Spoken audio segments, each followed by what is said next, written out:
चूंकि आप लोगों ने उसको शुरू डे वन से अनयूजुअल, अनकॉमन एंड एबनॉर्मल रखा, तो फिर बांदर दे आते जो माचिस आएगी ना यासिर साहब, तो जंगल सड़ेगी। ये नहीं करो, वो नहीं कर सकती, इधर मत जाओ, इतने बजे आ जाना। और फिर उस औरत ने, अब औरत is serving the man with the same spoon. जो सलूक आदमी ने किया ना औरत के साथ इतनी सदियां, रिवेंज है। देयर यू आर,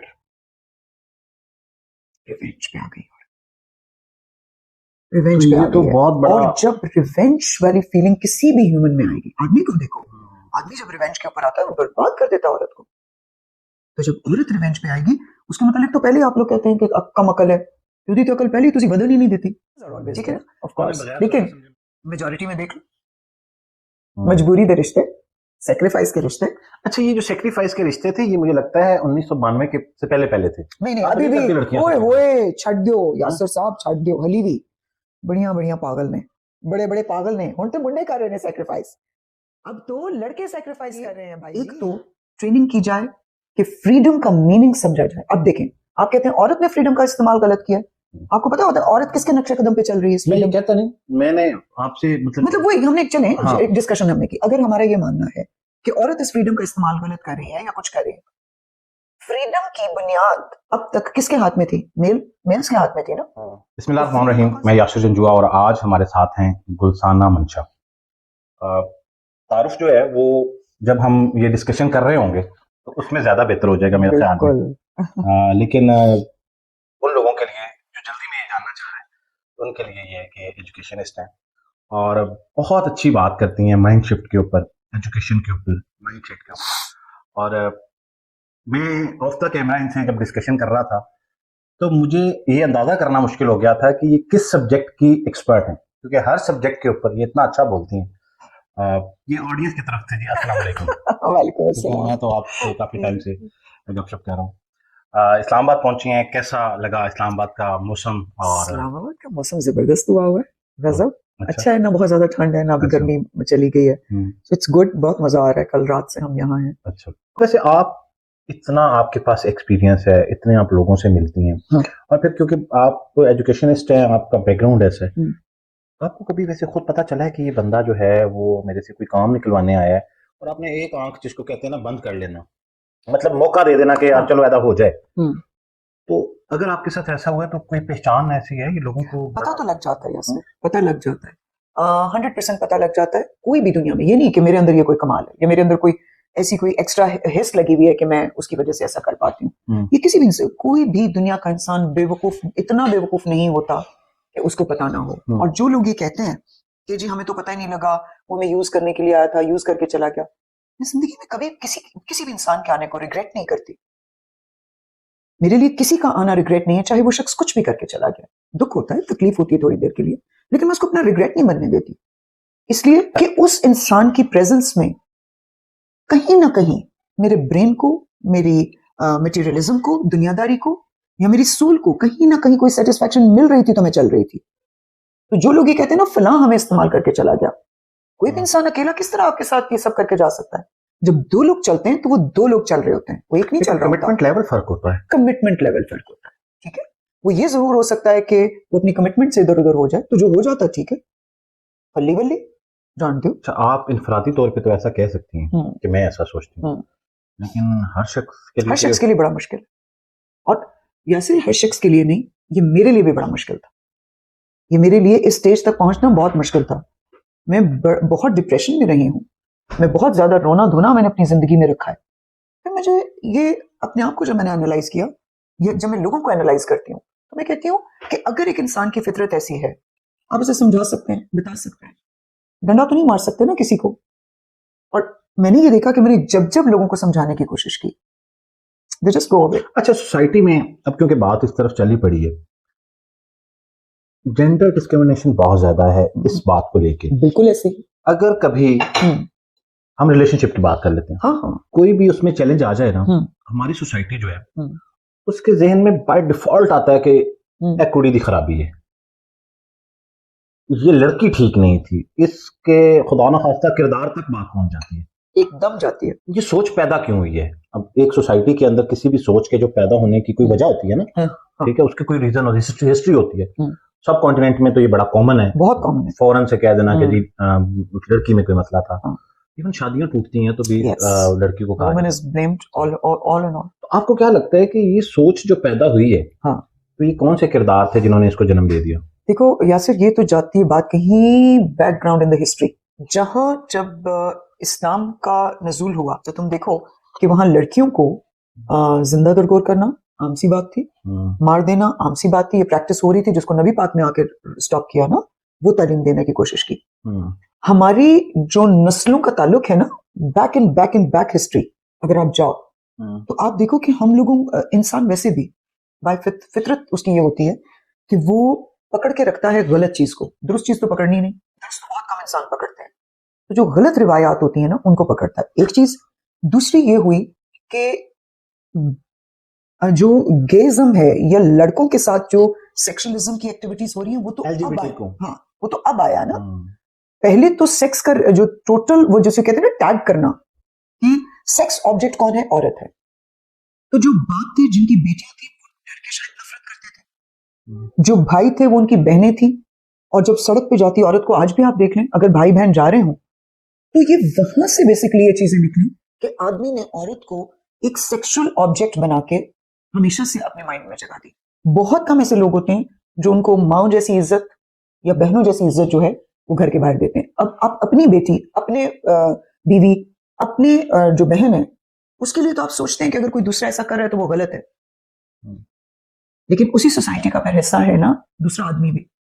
ये भी उस आदमी को पता होता है कि बाहर से मेरी इस बहन बेटी या माँ के साथ या बीवी के साथ कुछ भी हो सकता है। तो फिर ये वो जैसे कहते हैं ना, एक ही स्यापा में पाया 24 घंटे की टेंशन, कभी मैंने स्कूल छाड़ के आवा, कभी लेग एडिशनल रिस्पॉन्सिबिलिटी है ना। देखो आप एक मेल हो, आपने कहीं पे भी जाना है, गाड़ी निकाली, इधर गए उधर गए, ये कर करा के सारे काम आप आ गए। तो औरत के लिए तो शुरू दिन से रिस्ट्रिक्शन लगी हुई है, क्योंकि जैसे वो घर से बाहर निकलती थी तो वो सेक्सुअल इनसिक्योरिटी जो थी वो बनी रहती थी। तो डे वन से जो वो डर था ना उसके घर से बाहर निकलने का या उसको घर से बाहर निकालने का, वो रहा। और फिर साइकोलॉजिकली क्या हुआ कि मुसीबत है यार। अच्छा गुलसाना, फिर आपको ये नहीं लगता कि सोसाइटी में जब औरत जब से बाहर निकली है, ये भी एक फैक्ट है, तो केसेस भी ज्यादा रिपोर्ट होना शुरू हुए। हाँ। औरत जब इंडिपेंडेंट हुई तो उसके बाद डाइवोर्स की रेशियो बढ़ी, बहुत ज्यादा बढ़ गई। तो मुझे तो लगता है कि कहीं ना कहीं जहां से हमने इसको इनिशिएट किया था, ये ख्याल क्यों पैदा हुआ कि औरत को ब्लेम क्यों किया जाता है, मुझे लगता है कि सोसाइटी में ये बात तय हो गई कि जब औरत को एम्पावर किया, जब वो घर से बाहर निकली, बिल्कुल ऐसा हुआ, जब उसने फाइनेंशियल फ्रीडम देखा, तो सोसाइटी में बिगाड़ पैदा हुआ। बिल्कुल हुआ, आई एग्री। ठीक है। अच्छा, तो फिर आप इससे भी एग्री करती हैं कि इसका मतलब है कि दो किरदारों में, मेल और फीमेल के, किसी इमोशनल अटैचमेंट को ले लें, किसी रिलेशन को ले लें, या हस्बैंड वाइफ के रिश्ते को ले लें, तो जो उस रिश्ते के अंदर बिगाड़ पैदा करती है वो एक सर्टेन रीजन पे, जो भी हमने डिस्कस की, वो उसकी जॉब हो गई, बिजनेस कर लिया, या आजाद ख्याल हो गई, तो वो औरत इनिशिएट करती है। फ्रीडम मिल गया ना उसको, किसी भी तरह का फ्रीडम मिल गया, ऑल काइंड्स ऑफ फ्रीडम। तो जब औरत को फ्रीडम मिलता है ना, तो वो उसको लगता है कि मर्द मेरी जरूरत नहीं है। ये सिर्फ औरत के साथ नहीं होगा, आप कुछ अरसे के लिए मर्द के साथ ये करके देखें, उधर भी होगा। जानवर को आपने 6 महीने के लिए पिंजरे में रखा, जानवर को, औरत इंसान है, औरत इंसान है, ठीक है। औरत को कैप्चर करना तो मतलब बहुत ही एक तौहीन थी कि आप उसको कैप्चर करके रखते। अगर शुरू दिन से ये फ्रीडम दिया होता तो उसके लिए ये नॉर्मल होता। आज की औरत के लिए ये फ्रीडम जो आपने दिया है वो एबनॉर्मल है, और इसी वजह से वो एबनॉर्मल एक्ट करती है, एबनॉर्मल टॉक करती है, एबनॉर्मल इमोशंस को हैंडल करती है। तो अगर ये शुरू से रिवाइट बनी होती कि जैसे आदमी वैसे औरत है भाई, तो फिर तो ये नॉर्मल नॉर्म होता ना आपकी सोसाइटी का।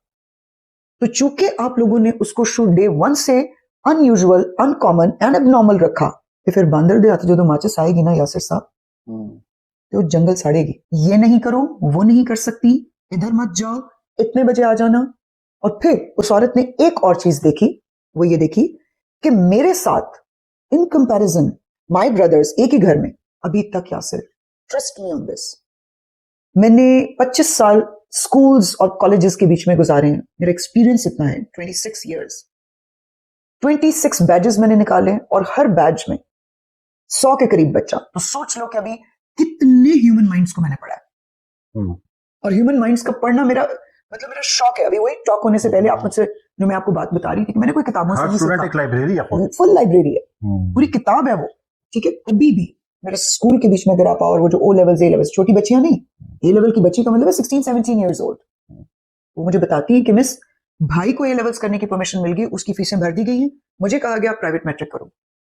अब आप मुझे बताओ कि जब वो लड़की कल, और ये एक किस्सा नहीं है, ऐसे अगर मैं अभी तुम बात करना शुरू करूं तो शान पड़ जाएगी यासिर, और मेरी एविडेंसेस खत्म नहीं होंगी। मैं इतने किस्से कोट कर सकती हूँ, इसलिए जनरल एक बता रही हूँ, नहीं कर सकती वो बच्ची, पिट रही है, पेरेंट्स को बोल रही है नहीं तुम नहीं जा सकती हो।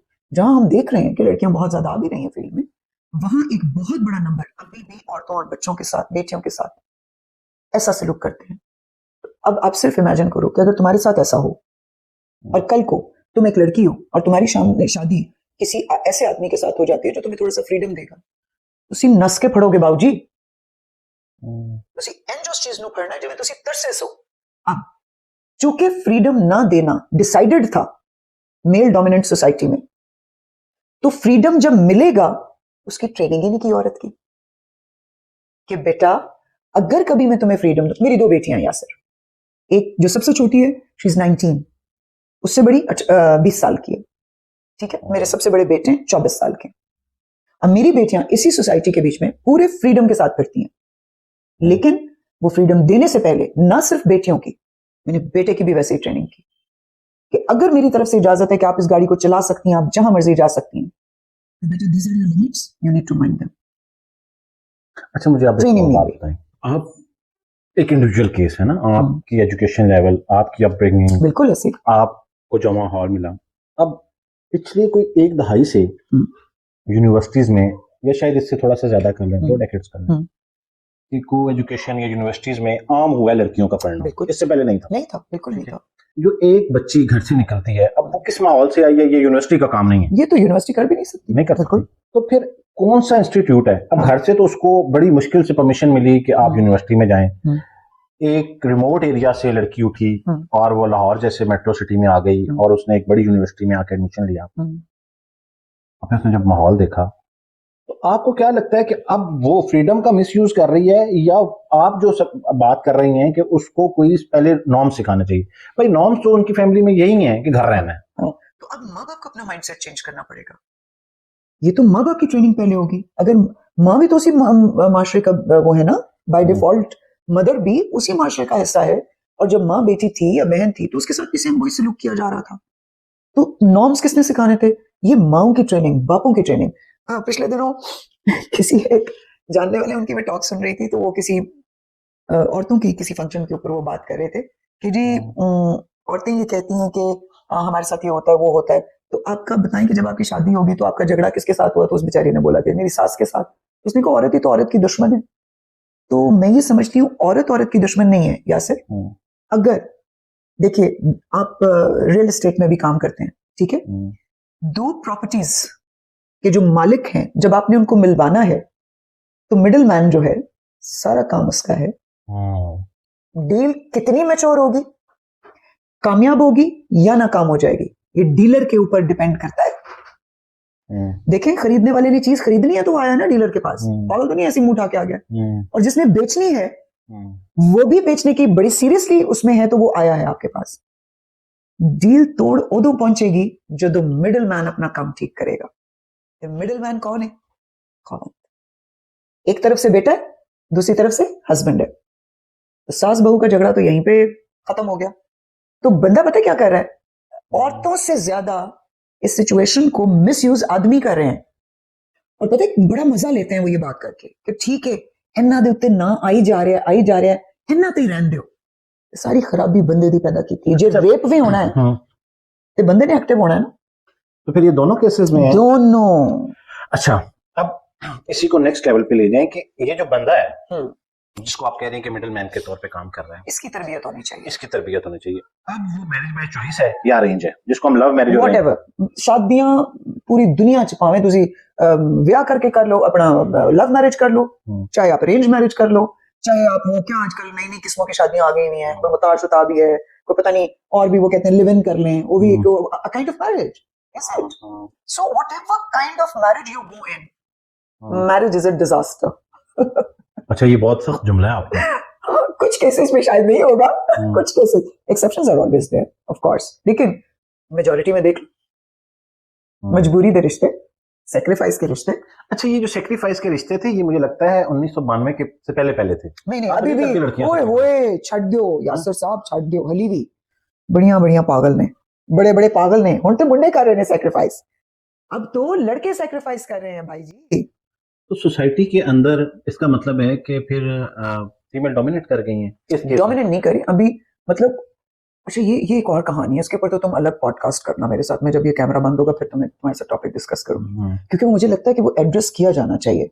पता है क्या हो रहा है, अब औरत is serving the man with the same spoon. जो सलूक आदमी ने किया ना औरत के साथ इतनी सदियां, देयर यू आर, रिवेंज पे आ गई.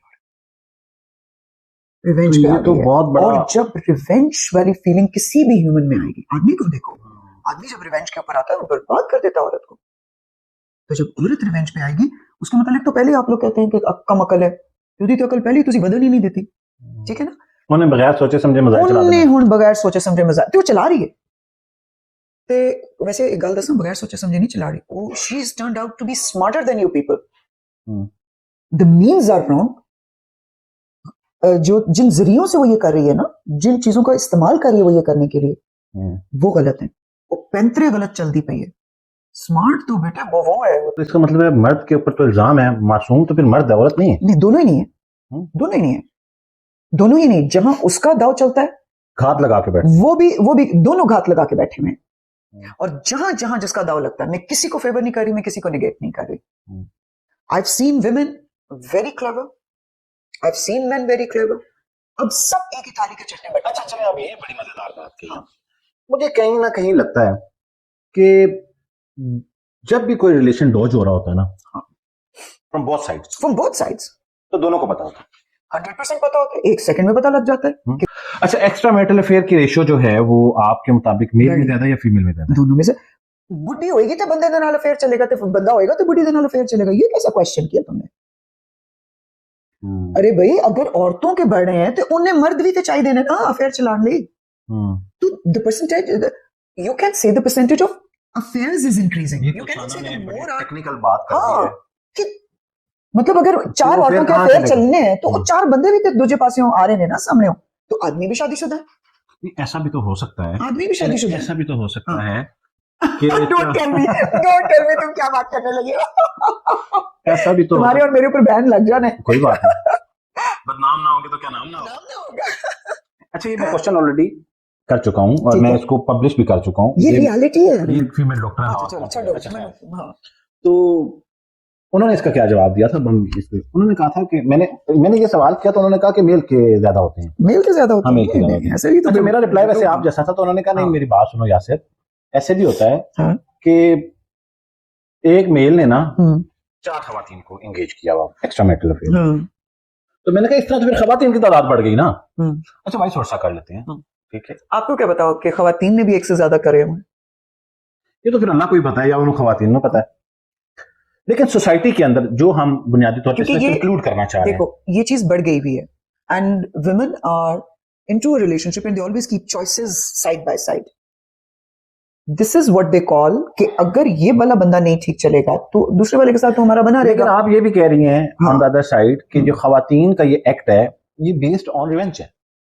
Based on revenge. इसमें तो मेरी कोई दो राय जो है, ये कोई हिस्ट्री का रिवेंज है या रियल टाइम पे? हिस्ट्री से ही स्टार्ट हुआ. It has been inculcated in them. Yasir, it is needed to be understood that first of all, women themselves need to understand one thing very clearly, that they're not women, they're humans. Until and unless they come out of this discrimination themselves, nobody will respect or regard them or consider them humans. हर वक्त औरतों के हकूक दो जी. क्यों मांग रही हो भाई? लोगों से बोलो कि मुझे ह्यूमन राइट्स चाहिए, मुझे वुमेन राइट्स नहीं चाहिए. उनका अपना स्टेटमेंट ही नहीं सोच रहे कि हम क्या मांग रहे हैं। तो फिर वो जो मेरा जिस्म मेरी मर्जी है वो क्या वो है? बिल्कुल गलत है, बड़ी गलत स्टेटमेंट है और बड़ी गलत ये सोच का अंदाज है। नहीं, उसकी वो जस्टिफिकेशन ये देते हैं कि वो कहते हैं जब हम जिस्म का लफ्ज यूज करते हैं हाँ, वो बड़ा मुझे कंसिडर लगता है कि कि ये हाँ, खातून का जिस्म की बात हो तो रही फिर है, उस लफ्ज वो का ह्यूमन इस्तेमाल की ना बात करें। हो रही है। अगर ये लफ्ज इतनी बड़ी नेगेटिव कॉनोटेशन बन के सामने आ रहा है, तो फिर आप अपने वो जो आपने स्लोगन बनाया है भाई इसको रिफ्रेश कर लें। तो फिर हम अब कहाँ पहुंचे इतनी सारी डिस्कशन के ऊपर? हाँ। हमने 4 चीजों को लिया ना। हाँ। एक तो हमने यहाँ से बात स्टार्ट की कि फ्रीडम हाँ। औरत को मिला, तो क्या ये फ्रीडम नहीं मिलना चाहिए था? अच्छा, फ्रीडम मिलने के बाद इशू जो है वो सोसाइटी के अंदर अराइज हुए, और फिर हम यहाँ पहुंचे कि उन इशू में जो हॉट इशू है वो एक्स्ट्रा मैरिटल अफेयर, ठीक है, एक्स्ट्रा मैरिटल अफेयर और उनकी engagement with the professions for the sake of money and gaining independency. और फिर हम यहाँ पे आए कि फिर इन सारी चीजों ने जाके लीड किया divorce. Yes, if we connect this thing to financial independency, because that was the only thing women were reluctant to take divorce because they used to think कि वापस जाऊंगी तो मैं का एक्सेप्ट नहीं करेगा, भाई कहेंगे हम क्या करें, तुम मुकाला करा के आ गई हो, बाप नहीं एक्सेप्ट करेगा, ठीक है, अगर बेटा है तो बेटा जो है वो भी नहीं, ऑफ कोर्स किसी सूरत भी करेगा। तो उसने जब फाइनेंशियल इंडिपेंडेंसी आ गई तो फिर जब वो क्लैशेस होते हैं, मैंने अभी आपको क्या कहा कि marriages are disaster no matter what kind of marriage it is. अच्छा, लेकिन अब हम फिर उसने उस डिजास्टर से जान छुड़वाने के लिए और जब एक और तरह से देखो औरत को केज किया गया कि जब भी कुर्बानी मांगी जाती है औरत से ही एक्सपेक्ट किया जाता है that she should sacrifice herself, her thought, her likings, her activities, every kind of sacrifice is being expected by women. अच्छा, आप मुझे लगता है इसमें बाइस्ड हैं। अच्छा बताइए किस तरह?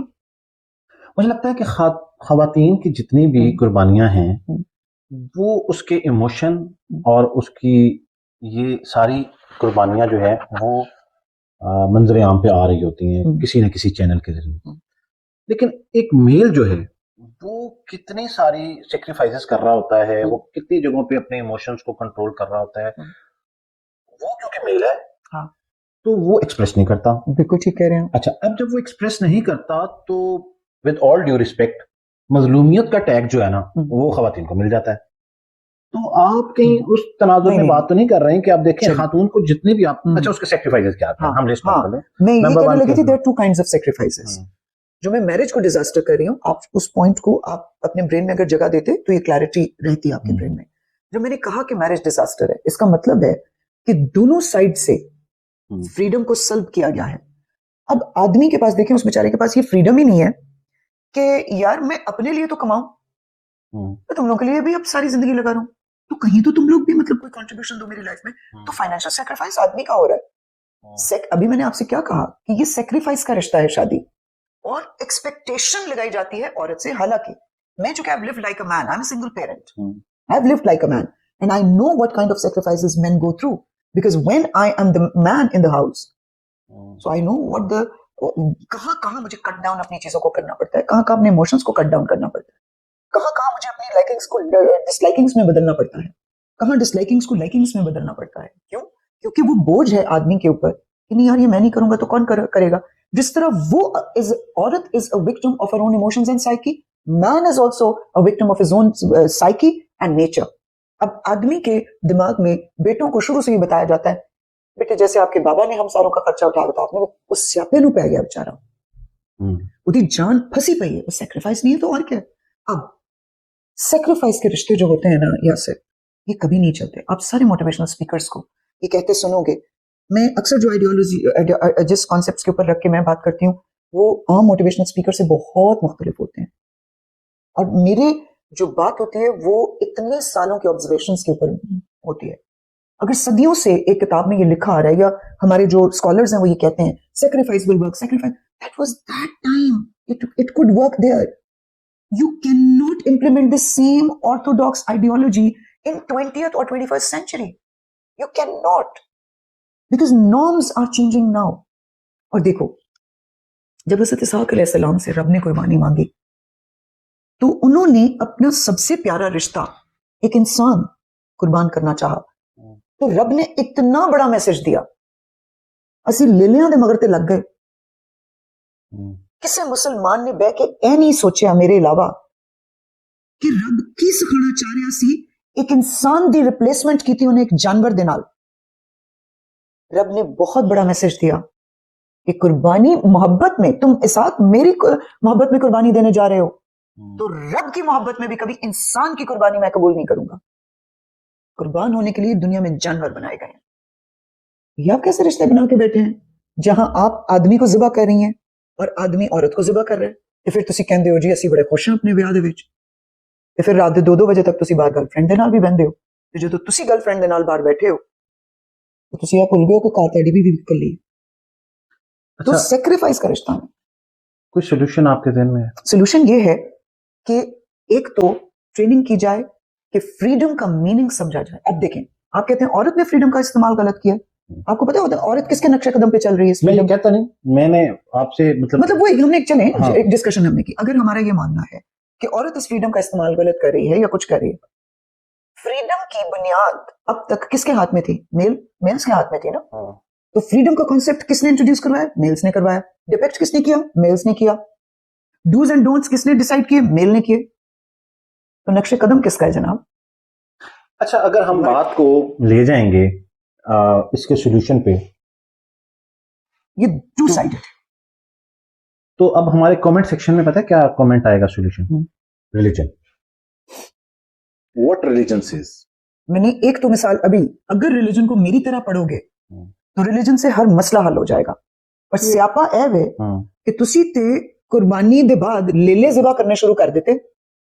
The lesson my Lord was trying to teach, you never, यासर हमारे, मुझे उस दिन मेरे एक भाई हैं, मुझे कहते हैं केड़ा माशरा टा के दोबारा बनाना चाह रही हैं, अन्नी वजनी गल कर देनी है।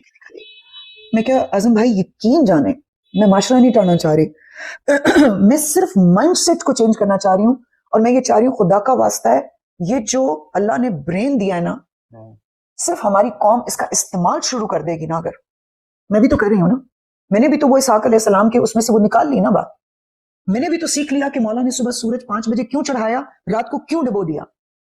मैं भी तो सवाल कर रही हूँ ना अपने आप से, मैं भी तो कुदरत से सीख रही हूँ। अल्लाह का काम था एक किताब भेजना और उसकी प्रैक्टिकल इंप्लीमेंटेशन, जैसे आप कहते हैं ना ऑडियो विजुअल एड्स होती हैं, किसी लर्निंग में बड़ा काम करती हैं। अल्लाह ने आपके लिए कायनात बना दी, ये ऑडियो विजुअल एड्स हैं। आदमी और औरत दोनों को ये समझना है कि अगर आदमी को जरा सा ऊपर का दर्जा दिया गया था, जो मैं 100% मानती हूँ, बिल्कुल ठीक है इस चीज में, लेकिन ये कहां दीन ने कहा था कि औरत की अहमियत ही कोई नहीं। तो आपको एक तो सोल्यूशन अभी आपने ये डिस्कस कर लिया। मेरा ज़ाती ख्याल गुलसाना ये है कि कहीं ना कहीं हमने ये बड़ी कॉमन स्टेटमेंट है और हमारी सोसाइटी के अंदर और जिस मुल्क में हम रहते हैं, जिस माशरे में रहते हैं, मुझे लगता है कि हमने ना कहीं एक तो दीन की प्रैक्टिस को फॉलो नहीं किया। इधर वे आप मतलब आप ले लें कि male in the real sense दीन को फॉलो बहुत किया है। दीन अच्छा। को फॉलो किया है हमने क्वांटिटी में। 5 नमाजा पढ़ लो, 3 रोजे रख लो, फिर मुहर्रम दे 9वीं तक 10वीं तक, देखो गिनती। Religion should have been followed not by quantity, quality. हमारे दीन की क्वालिटी बड़ी कमाल है। कंप्लीट कोड ऑफ लाइफ है इस्लाम, कंप्लीट कोड ऑफ लाइफ। 21वीं सदी से तुम 25वीं सदी में भी जाओगे ना, तो इस्लाम इस तरह का रिलीजन है कि वो हर ईरा में फिट हो जाता है। बड़ी सेंसिटिव ये टॉपिक है हमारा आज का, और गुलसाना बाय हार्ट बातें करती हैं। आपने अभी तक की हमारी डिस्कशन सुनी, ऑल्दो इतने कम वक्त में हम बहुत सारी चीज़ों को जो है वो कंक्लूड नहीं कर सकते।